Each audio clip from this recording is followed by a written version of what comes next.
welcome to the Global Current. I'm Karina Taylor. And I'm Alex Krause. In news, an American reporter accused of spying in Iran. Poland builds a missile defense system. In analysis, how ASEAN's proposed common market affects China's economic power. And the effect recent deaths in the Mediterranean will have on African migration to Europe. Then the Global Current sits down with Ambassador Antonio de Aguiar Patriota, permanent representative of Brazil to the United Nations, on Brazil's role at the UN. Thanks for tuning in and enjoy the show. And now, Emily Livaday explains why an American reporter is on trial for espionage in Iran. Iranian authorities are charging Washington Post reporter Jason Rezaian with espionage and collaboration against the state. The Washington Post Tehran bureau chief could face between 10 and 12 years in prison. The Revolutionary Court of Iran has not officially disclosed details about the case, but Rezaian's lawyer, Layla Hassan, has provided information on the accusations against her client.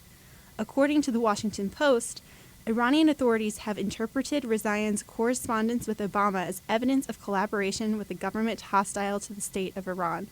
Hassan also adds that her client never had access to classified information to share in the first place. Rezaian's arrest took place 9 months ago. The Washington Post reports that he is being held in Evin Prison, a detention center for political prisoners. In November, the Washington Post released a video of Rezaian's mother dressed in black clothes and a hijab, pleading for her son's release. During this holy month of Muharram, now more than ever, our family identifies with the principles of Ashura and the grief of missing a loved one. I speak directly to those with the power to release my son, Jason Rezaian. Enough is enough. With the Iran nuclear talks in full swing, questions are being raised as to why talks of releasing Rezaian and 2 other American prisoners are not included in the discussion. Other prisoners include a Marine from Michigan charged with aiding a hostile government and a pastor from Idaho imprisoned for setting up churches in Iran. An FBI agent who has been missing since 2007 is also suspected to be imprisoned in Iran. According to the Washington Post, Secretary of State John Kerry has repeatedly mentioned these prisoners, but negotiations so far have not included their release. This is Emily Livaday for the Global Current. Mallory Finch reports on Poland enlarging its missile defense network. Defense News reports that Poland's President, Bronisław Komorowski, announced on April 21st that Poland will be working with the U.S. to create a military defense system. In May, the Polish Minister of Defense will travel to the U.S. to discuss a state-of-the-art military defense system for Poland. The recent conflict between Ukraine and Russian separatists have prompted Poland to build up its defenses. The U.S. Embassy in Warsaw states that the defense system is to be an important collaboration between the U.S. and Poland. The defense network will be designed by the U.S.-based Raytheon Integrated Defense System. The company's president, Dan Crowley, claims, "We are prepared to fully address Polish government, industry, and military expectations so as to meet Poland's long-term objectives for this important program, which is vital to the country's national security interests." According to the DefenseNews.com, Poland currently spends 1.95% of the GDP on defense. They will meet the NATO-recommended 2% of the GDP on defense spending by 2016. A statement released by the Poland government says, "The decision to purchase an anti-air and anti-missile defense system is the result of a need to replace Poland's obsolete military equipment, as well as to reinforce high interoperability within NATO and deepen cooperation among allies." ABC News reports that the defense minister, Thomas Siemoniak, wants 8 Patriot missile launchers to be at Poland's disposal by 2025. The Polish government officially approved the creation of their new air defense system with the name Wisla. Testing for Airbus helicopters and other multitask choppers is to begin in May and June. This has been Mallory Finch for the Global Current. Now Blythe Brady discusses the effect ASEAN's proposed common market will have on the global economy and China's economic power. Last Monday, the Malaysian Minister for International Trade and Industry, Mustafa Mohamad, told the BBC that the single market, the Association of Southeast Asian Nations, also known as ASEAN, will be forming by the end of 2015 would not include a single currency. This interview took place against a backdrop of the 2015 World Economic Forum in Jakarta, where the spotlight has increasingly moved towards the growing economies in Southeast Asia. Minister Mohamad noted that the varying levels of income in ASEAN would make it unfeasible for the 10 member states to share a monetary policy. The World Economic Forum this year consistently highlights the economic growth of many South Asian countries, including Singapore and Malaysia. ASEAN also includes Laos, which has not been experiencing similar growth. Despite this, it is predicted that when ASEAN unites into a common market by the end of 2015, it will be the world's seventh largest economy, according to the BBC. This naturally begs for a comparison with the European Union, which grew from the European Economic Community and established itself in 1957. Since the conception of the EEC, the European Common Market expanded to include a central bank, a single currency from the majority of its members, and political integration. At this time, the proposed ASEAN Economic Community, or AEC, would stop short of such measures. It is expected that by the end of 2015, AEC will create a free flow of goods, services, investment, and labor. Whether this constitutes a true economic community has also been a primary topic at the forum in Jakarta. It can be argued that a common market which will only permit the free flow of goods and services will do little to solve the region's widespread issues, especially stemming from political differences. On the other hand, an economic union could provide a platform through which other issues can be addressed. By establishing closer economic ties between the ASEAN countries, greater incentives could arise to generate further cooperation. The ASEAN member states have a notorious reputation among regional organizations for their hands-off approach towards domestic issues. Nevertheless, the year 2015 could mark a serious shift in this overarching policy as ASEAN prepares to enter into an economic community. As Channel News Asia reports, there has been talk amongst the ASEAN members regarding the creation of a common time zone which would boost a sense of connectedness between the ASEAN publics. This is one of the proposals that will be on the table in the upcoming ASEAN summit in Kuala Lumpur next week. The common time zone was originally proposed by Malaysia, which, along with Minister Mohammed's media presence during the forum this week, shows that the country is taking a key interest in the success of the proposed AEC. If the AEC succeeds, it is proposed that its collective economic growth will surpass that of the EU in 10 to 15 years' time, reports the Manila Bulletin. Additionally, with a collective population of over 600 million, the region's youth-heavy demographic will have an advantage over the aging European populace. With these factors, the ASEAN members have the opportunity to create a powerful and beneficial economic community and launch these countries firmly onto the global stage. At the forum this past week, Haslinda Amin from Bloomberg Television moderated a session which asked how leaders from industry and government could build confidence in Asia's markets and noted, "The IMF says Asia will surpass the US and European economies combined within the next 2 decades. Note, it is expected, it is not guaranteed. It all depends on how Asia secures its growth, how it contains the inevitable risks. The thing as well, Asia's policy mix is important because it sends the right signals to investors.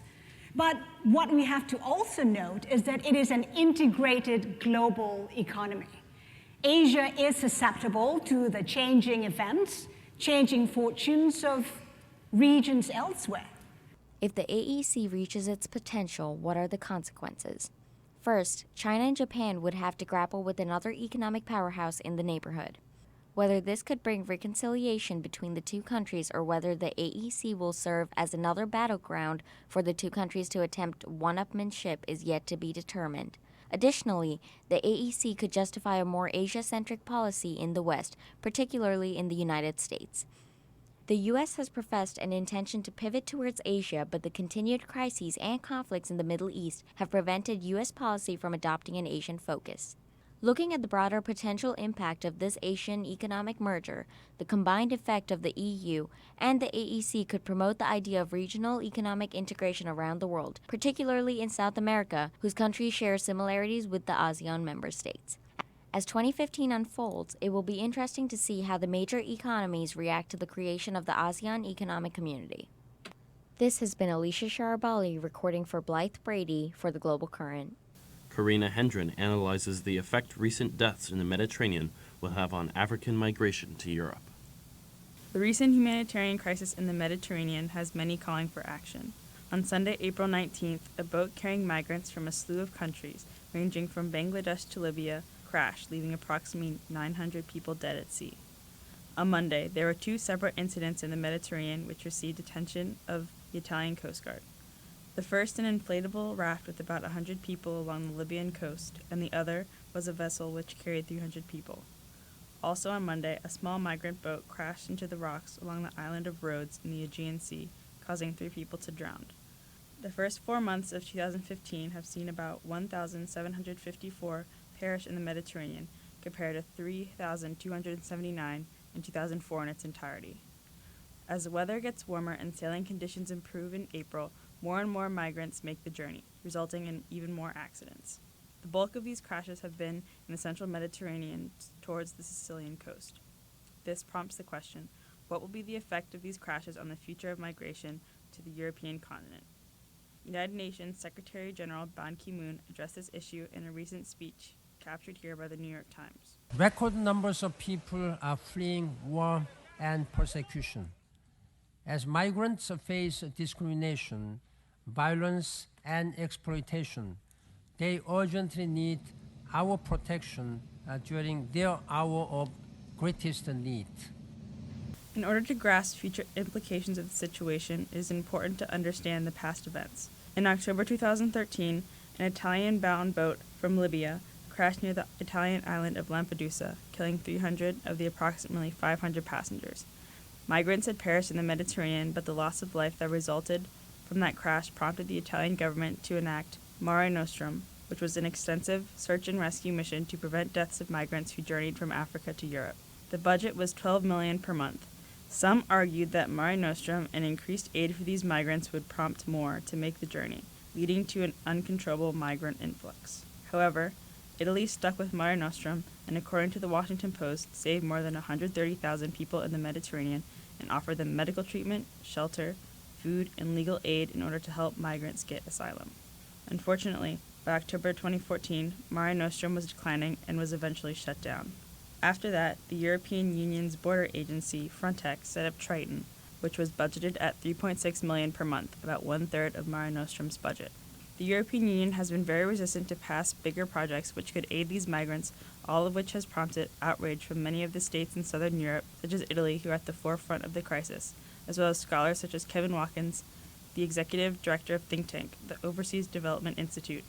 Reuters' interview with Watkins reveals the disappointed sentiment propelled at Europe's leaders over this issue. It's scandalous that it's taken so long. That search and rescue program was ended last November. In the past 10 days, we've had over 1,700 deaths. It's frankly morally outrageous that European leaders have turned their back on this problem for so long. It is because of this inevitable migration and the tragedies that usually follow that has caused many in the international community to urge a variety of solutions in order to allow the migrants a safer journey to Europe. Francois Crépeau, the Special Rapporteur of the Human Rights of Migrants for the United Nations, has suggested that the global north take in Syrian refugees, allowing them to build ties and settle in stable areas. Eventually, Crépeau wants this policy to expand its scope for other refugee populations. Along the lines of Crépeau's view, one of the main problems is that people are essentially being paid copious amounts of money to smuggle these migrants into Europe. They are giving away their life savings to people who end up not having any sailing capabilities, which is costing them their lives. Italian Prime Minister Matteo Renzi has continuously pleaded for action from the EU, saying, 20 years ago, we in Europe closed our eyes to Srebrenica. Today, it's not possible to close our eyes again and only commemorate these events later. Regardless of what seems to be a terrible fate for many of the migrants, people are still adamant in reaching Europe via the Mediterranean, no matter what the dangers are. Now, these people are risking an even greater danger without the assistance that Mare Nostrum once provided. Many of these people, such as those from Nigeria, have crossed deserts just to get to Libya so they can embark for Europe. The New York Times interviewed a Nigerian named Pius, who said, I have been hearing the stories that people are dying, but me, I will cross it, and I will cross it successfully. I know that my Lord is with me. He will cross it with me. I have made up my mind. It is obvious that migrants will stop at nothing in order to get to Europe and sustain a better life than they would otherwise have in war-torn states like Syria and in Libya, or in impoverished states in sub-Saharan Africa. This is Karina Hendren for The Global Current.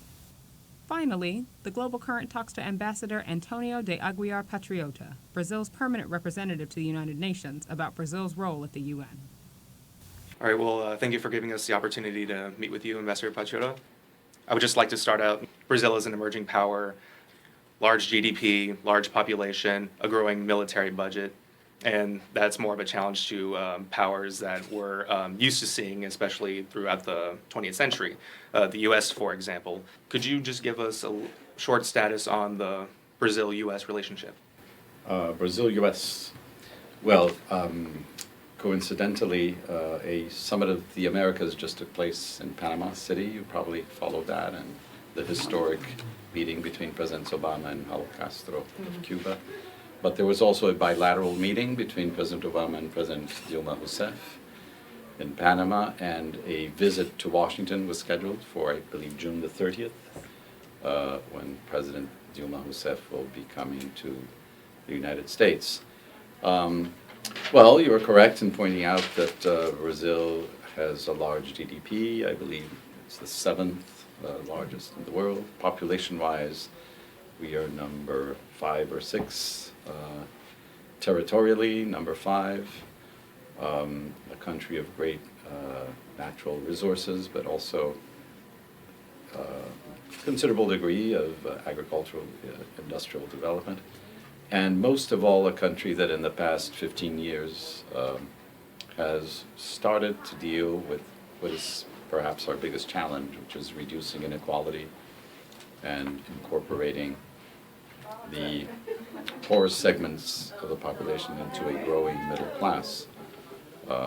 All of this within a strongly democratic and pluralistic environment. So this positions Brazil in the international community as it develops a more global outreach in what I would argue is a unprecedented position for us. We have, let's say, throughout my experience as a diplomat, been a relevant diplomatic actor in the region, with our main trading partners in the U.S., the European Union, to some extent Japan, and increasingly China. But today we have close to 140 embassies around the world, diplomatic relations with every single United Nations member, as well as with Palestine. So in a way, it's a new environment for us internationally. And having dealt with domestically with some challenges, I think our voice has become also more authoritative. And this also influences our relationship with the United States. I was ambassador to the United States for almost 3 years. And to summarize, we have a very vibrant trade and economic relationship. The U.S. has been a major, if not the major investor, foreign investor in Brazil for many years. The societies interact in a diversity of ways. There's a large number of Brazilian students now here in the U.S., including through a new program called Science Without Borders. But maybe the big challenge is achieving a kind of maturity where there will be areas of agreement, but where disagreement will be understood and respected. I believe that we're on the correct path, but maybe this is something we need to consolidate a little more. Can I actually follow up on that idea of consolidation and the maturity? You, of course, mentioned the big historic meeting between this high-level meeting that we just had between the U.S. and Cuba after 50 years. Right. Where do you see that progress taking America as far as integrating them into the greater family of the Americas? Of course, Brazil, big leader in South America, finally having the U.S. accept Cuba. How do you see that kind of bringing America into the fold of interacting with the greater? Well, America has been in the fold, but in different configurations of geopolitical distribution of power. Today, the world is more multipolar, so you have many countries in Latin America and the Caribbean that, for instance, this is the case of Brazil, for whom China is the #1 trading partner at present. Chile is another example. So irrespective of the political orientation of whatever party is in power, this is a new element. And in the case of Brazil, as I was mentioning, the fact that we have, let's say, more visible global outreach than we've had in the past also. But I can say that, the fact that President Obama has decided to overturn what was visibly an anachronistic attitude towards Cuba, as he says, these are policies still in place that he inherited from before he was even born, and that don't reflect today's world. For one, I mean, the U.S. has a very complex but vibrant relationship with China or with Vietnam or with other countries that have similar kind of government to Cuba. If you remember the last summit of the Americas 3 years ago, the U.S. and Canada had been to some degree isolated on what was considered the central issue for the region, which was the relationship with Cuba, the fact that many countries had declared at that time, when the summit was over, that they would not attend another summit unless Cuba was present. So the positive news is I think the U.S. government has responded affirmatively to a prevailing sentiment in Latin America and the Caribbean that the U.S. singularity with respect to Cuba was no longer justified. And this does create, I believe, a more positive platform for relations at the political level and better coordination on regional affairs. So the response, I think, has been one of welcoming the gestures. There are still some steps to be adopted. As you know, there's, for example, I am now ambassador to the United Nations, so everything that goes on at the UN is a priority interest to me, and every year there's a resolution on the embargo against Cuba, which obtains close to 190 votes, and so we hope that in the near future some of these other remaining positions and attitudes that reflect another area will be reviewed. But of course, in the case of the embargo, that also involves the U.S. Congress. More difficult, not as easy. Mr. Ambassador, since we're discussing the change of U.S. policy on Cuba, Brazil was involved several years ago with some aspects of the negotiations over the Iranian nuclear program. Now that a deal has sort of tentatively been reached on that issue, does Brazil have anything input to that, to say about that? Does it welcome this agreement? Does it? Yes, Brazil does welcome this agreement. We're very strong believers in diplomacy. The other day I read a text that said, Brasilia, our capital, is a redoubt or a place where you will find the high priesthood of advocates for peaceful means to solving the world's issues. And I think that's relatively accurate. We are very suspicious and mistrustful of resorting to force in international relations to solve tensions, because very often military force makes matters worse. So we have been advocates of sitting down and talking to the Iranians. Diplomacy is about talking to people who have different views than you do. If it were all about joining the like-minded, this is more like in the way of creating political parties. The whole point is speaking to people who disagree so that you can find middle ground or a way forward. And this is precisely, again, I think to President Obama's credit, what the U.S. government has undertaken to do.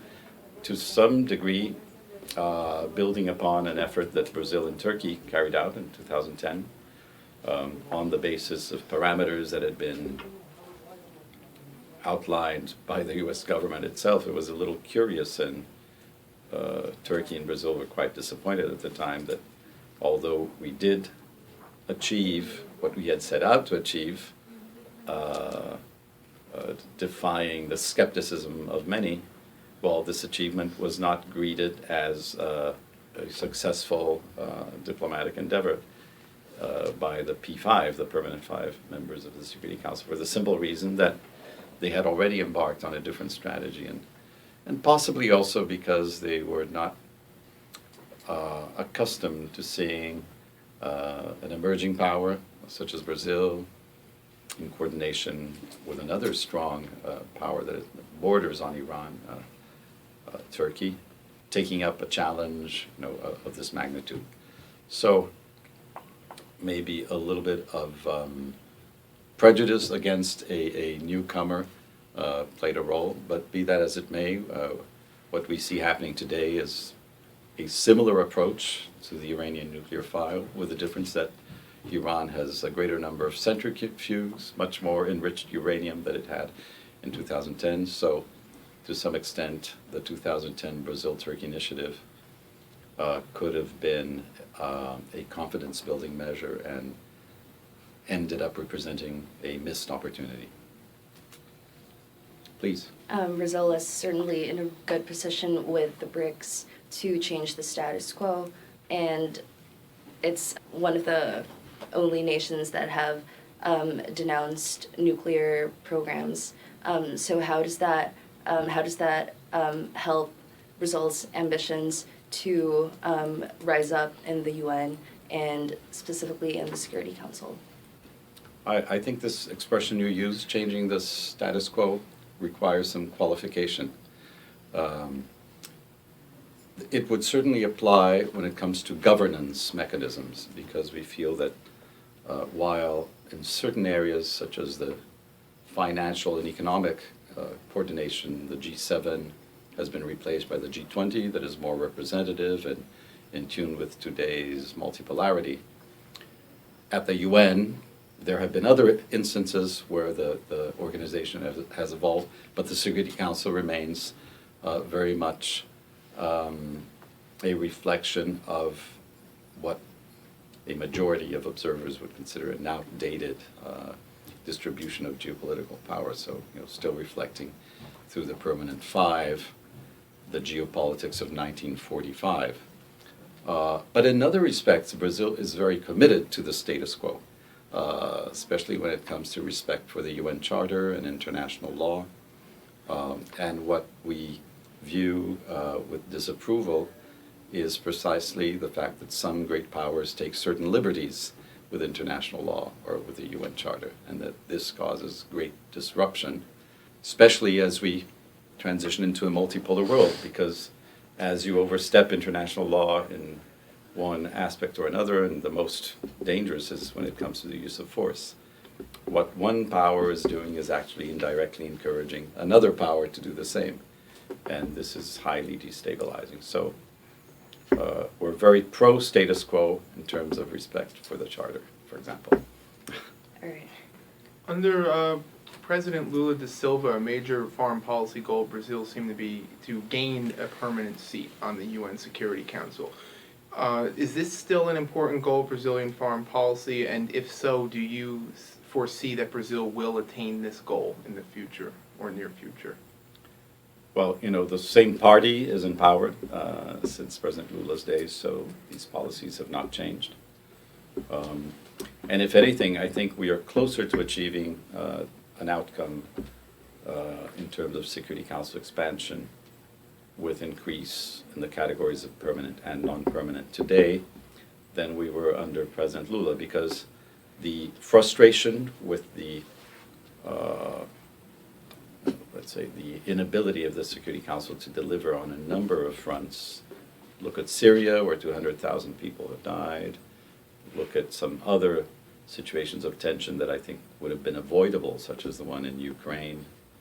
In addition to long-standing unresolved questions such as Israel and Palestine that have defied diplomats internationally since, well, the 1960s or the 1950s. Not only are governments increasingly frustrated, but I think civil society, academic world. I find it very important to speak to students and at universities in order to raise awareness with respect to this issue, because it's the world that you will be living in that needs effective governance mechanisms. And if the Security Council goes on for much longer with its present composition, and if a handful of countries continue to try to prevent reform from taking place, well, the serious risk is that there will be an erosion of respect for multilateralism, and we will fall into rival hegemonic agendas. Thank you for tuning into this week's episode of The Golden Current. Follow us on Facebook, Twitter, and YouTube. I'm Alex Krause. And I'm Karina Taylor. And we'll see you next week.